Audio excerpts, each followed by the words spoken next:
Watercolour painting is a very simple kind of painting.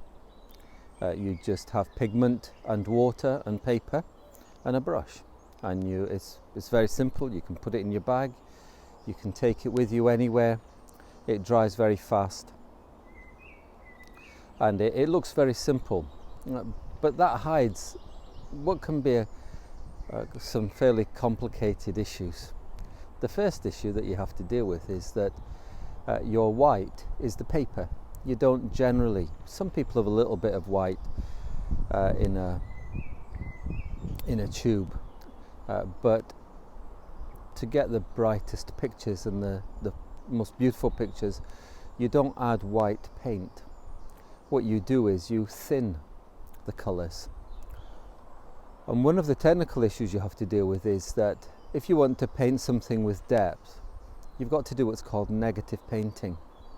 And that's painting around the object, not so much painting the object itself, but you paint around it. This is great fun, especially when you're doing wooded areas. You think of a forest. You decide what trees are going to be at the front of your forest, and then you paint around them. You paint in the space, the negative space around them. And then you think what the next layer of trees are going to be in that space you've just painted, and you paint something a little bit darker. And in that way you start to paint the darker areas of the forest. I have a painting like that done of Pemphlegare woods, and I enjoy doing this kind of painting. It puts a lot of depth in very fast.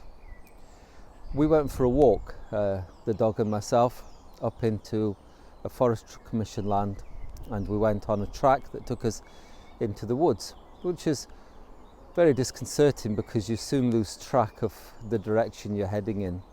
Anyway, in the middle of this wooded area, we found a stone trigonometry pillar surrounded by high trees, forgotten.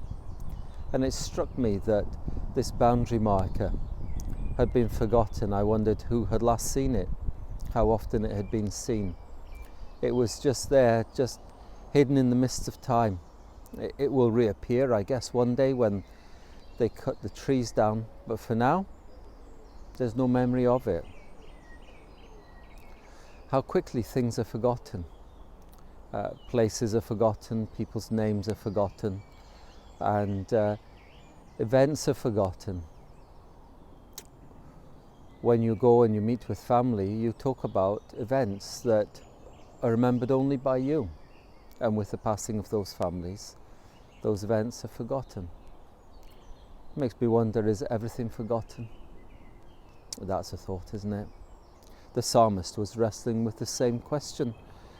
He says the wicked will return to the grave, which is quite a start, isn't it? Psalm 10 verse 17, the wicked return to the grave, all the nations that forgot God.